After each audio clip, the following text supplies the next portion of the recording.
Hello, today we are going to discuss in this video about cell phone security, that is GSM. That's a portion in module 5 of CS472 Principles of Information Security. So what is GSM? GSM is Global Systems for Mobile Communication, or you can simply call it as 2G. What were the goals of 2G?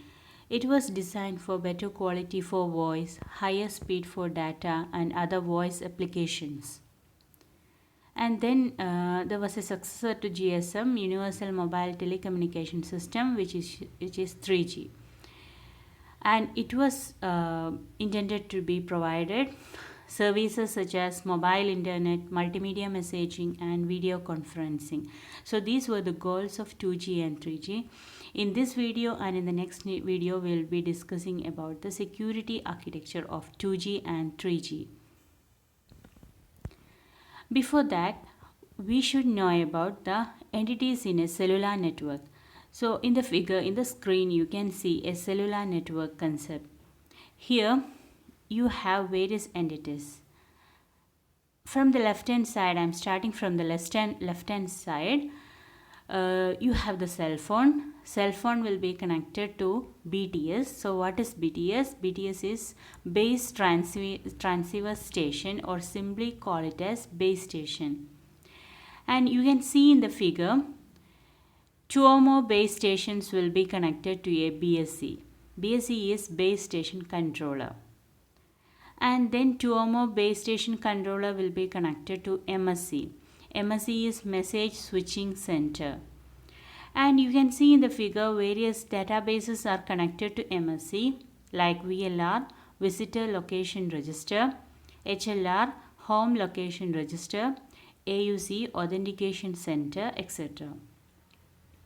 All over you can see there are two subsystems in the network. One is radio subsystem and the one is network and switching system. Okay, and what about the connections? The cell phone will be connected to BTS by some radio links, and the BTS is connected to BSC by a microwave link or optical link.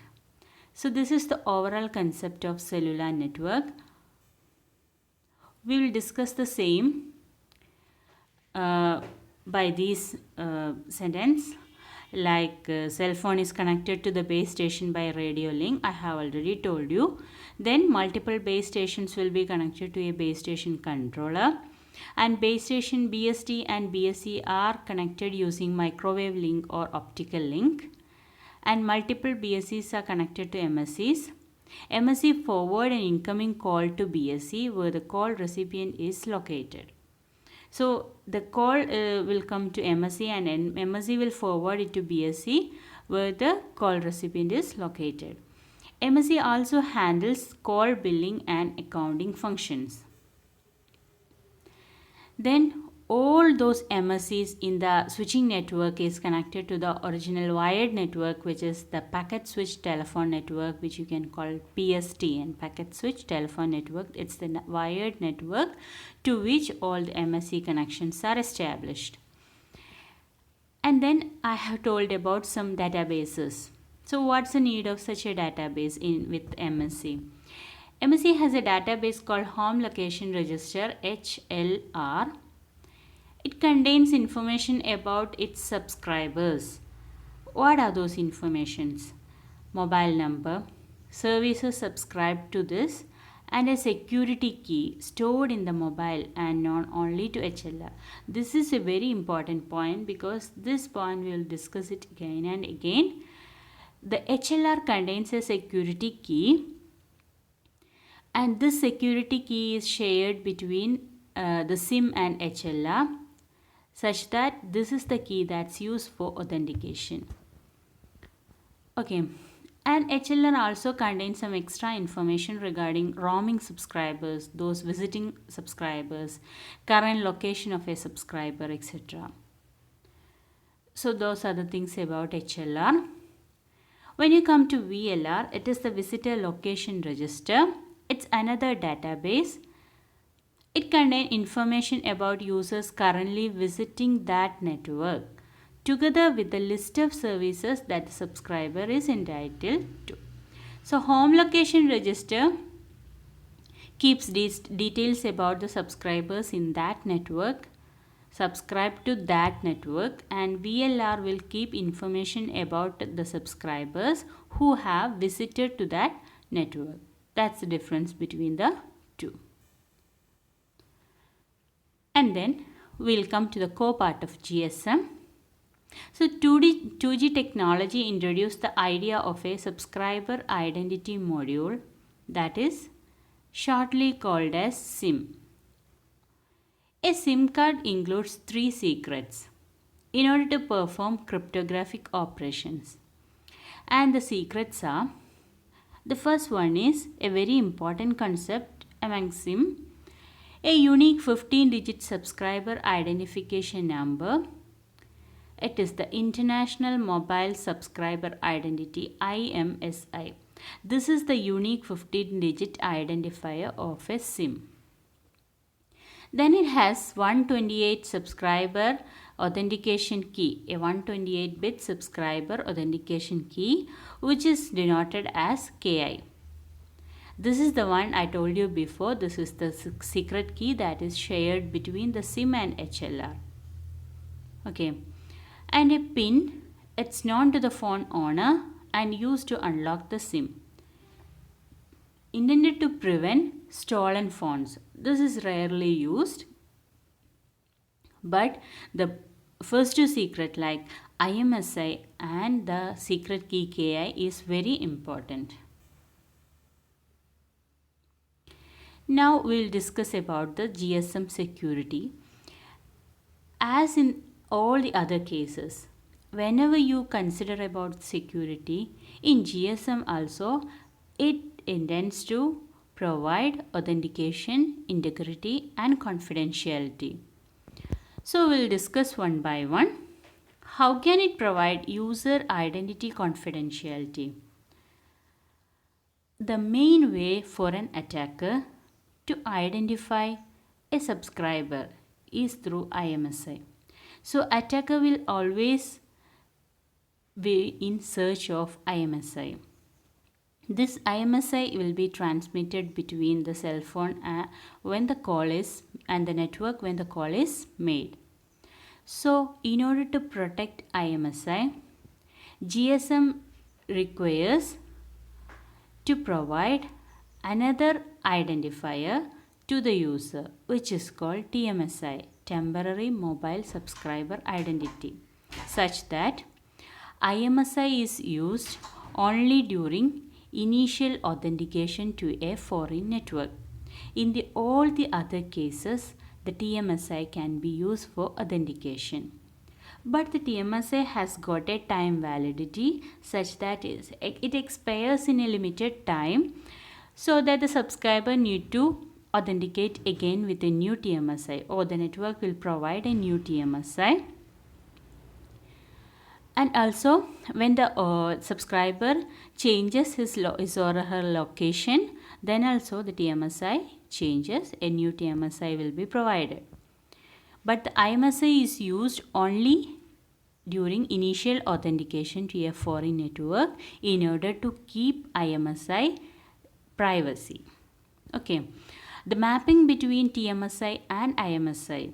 An IMSI will be mapped a number of TMSI that is provided to the same subscriber when he moves to new network or when the time expires.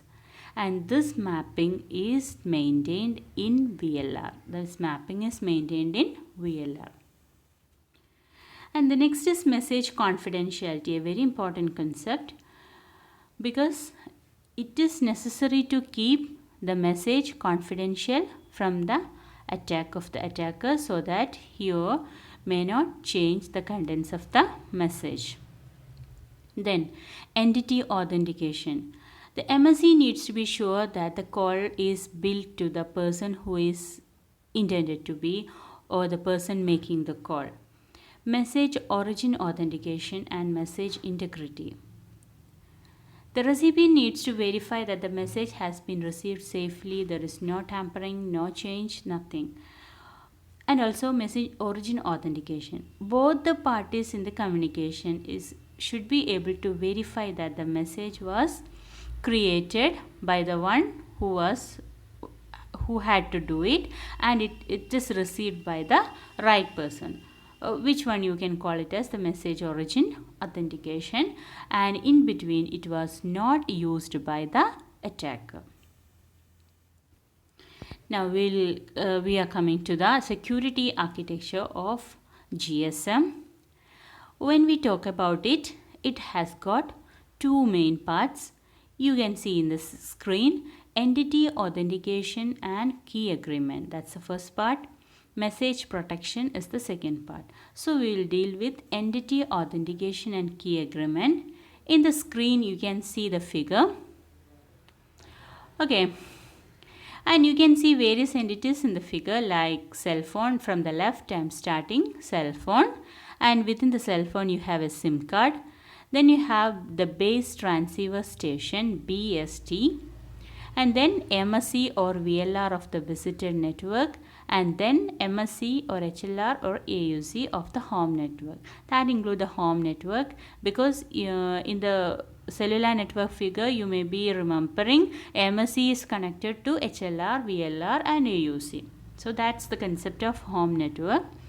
Then in the bottom portion you have you have all those calculations and the communications. We'll discuss it. So the authentication part in GSM includes 4 steps. Actually, it's performed at the start of a call or when a subscriber moves to a new network. In these two situations, the authentication is to be performed. Authentication includes 4 steps. And the first step is authentication request from cell phone. So, what happens is, cell phone initially requests for authentication. For that, it sends an IMSI or TMSI. It can be IMSI or TMSI. If it's the initial call, it is IMSI or it will be TMSI to the MSC.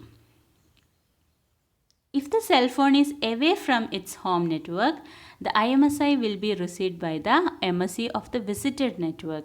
Then the visited network transfer this IMSI to the MSC of the home network. So what is the purpose of it? It requires a challenge for the challenge response protocol. See in the figure, I'll repeat. Initially, the cell phone sends an IMSI or TMSI, in the figure you can see, to the MSC of the visitor network. Then this is forwarded to the MSC of the home network. So now we are at the home network. Let us move. Step 2, creation and transmission of authentication vectors. Step 2 is creation and transmission of authentication vectors. The MSC for the home network receives the IMSI of the cell phone. Okay, I told you. Now, what MSC will do is, it is used to index into the HLR and to obtain the KI, because it's the HLR that is going to compute all the required data. So, HLR keeps all the subscribers a secret key for all the subscribers. So this received IMSI is used to index to the HLR to get the corresponding KI of this subscriber. And this is the KI, that's the secret key shared between HLR and SIM. Okay. And then it generates a 128-bit random number called RAN. This is going to be used as challenge in the challenge response authentication protocol. It computes 2 quantities, XRES and KC.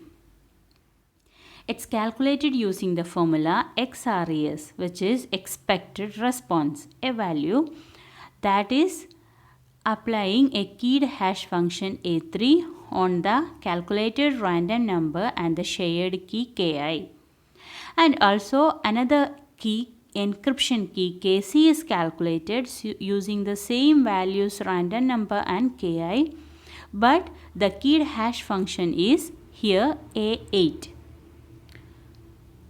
So all these values are calculated at HLR, and then it proceeds. HLR creates 5 authentication triplets using these values. Each triplet includes 3 values: a random number, expected response, and encryption key KC. And it creates 5 triplets by 5 different random numbers. In each triplet, the XRES and KC will be same. Then these triplets are sent to MSC of the home network. Okay, these triplets are sent to MSC of the home network by the HLR. If the subscriber, if the phone is in a visitor network, the MSC will forward this to the MSC of the visitor network. Then what happens? MSC sends the random number from the first triplet to the base station, which forward it to the SIM on the cell phone. So here we will move to the figure and we will once more repeat the step. Initially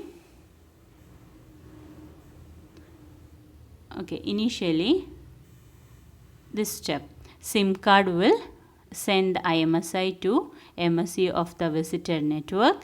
Then it will be forwarded to the MSC of the home network, and then it forward all those things to HLR, where HLR will compute HLR will compute a random number.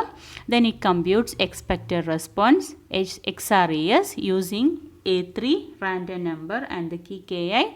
Then it computes KC using the same, and then it generates 5 triplets, and each triplet includes these 3 random number, XRES and KC, and it is forwarded to MSC of the visited network. And when it received at the visited network, it will take the first random number and pass it to the SIM. So it reaches at the SIM. And now we will see what happens at the SIM. I think up to this it's clear for you.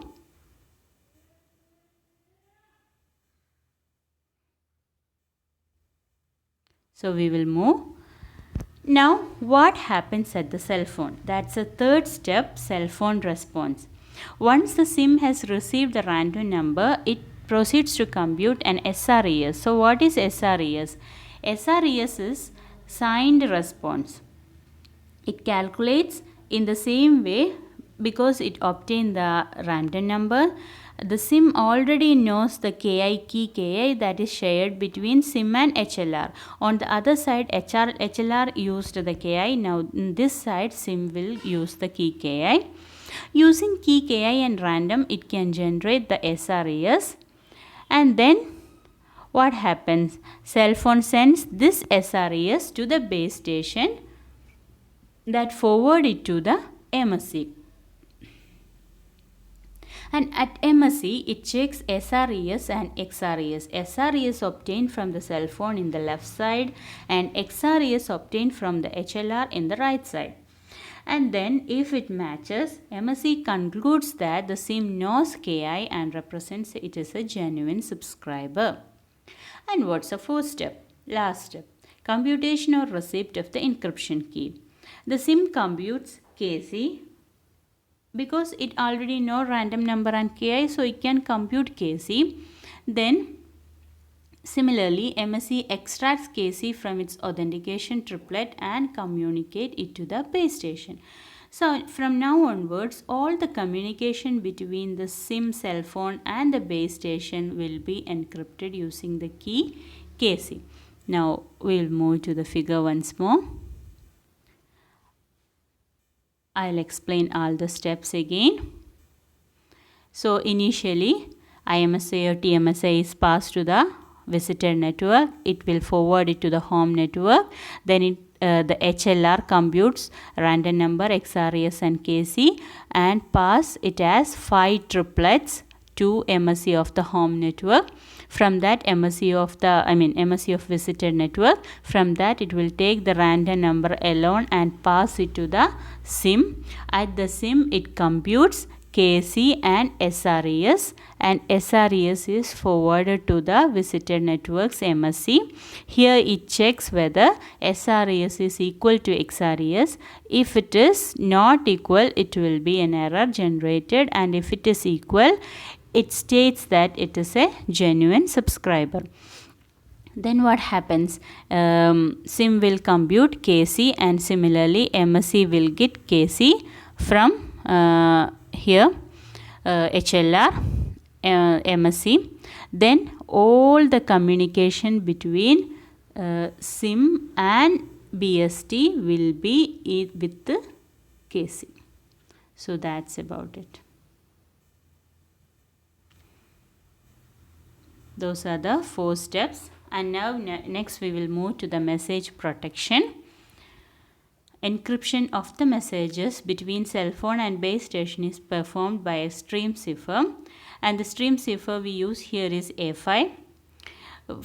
By that we generate a key stream, and key stream is applying A5 algorithm on the encryption key C and a 22-bit frame number. This frame number is incremented on each frame.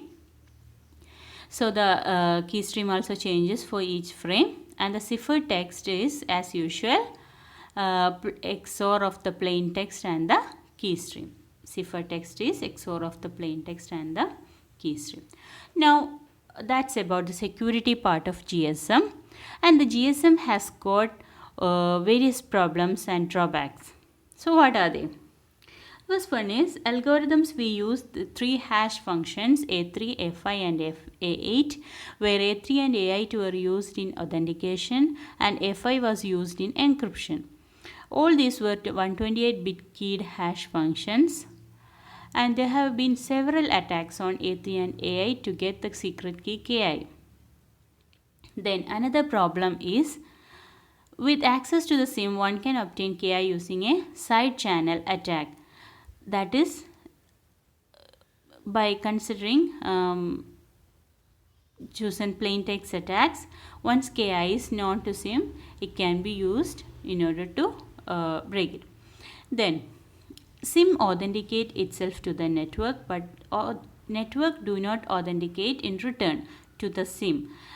This can result in base station attack, like an attacker can perform as a genuine base station, and he can send very powerful beacon signals so that other base stations or cell phones consider it as a genuine base station and will communicate. And when the communication forwards, the attacker can ask for suppressing of encryption, and when the cell phone suppress encryption, all those things will be open to the attacker. So that's what is called base station, false base station attack that happens in GSM.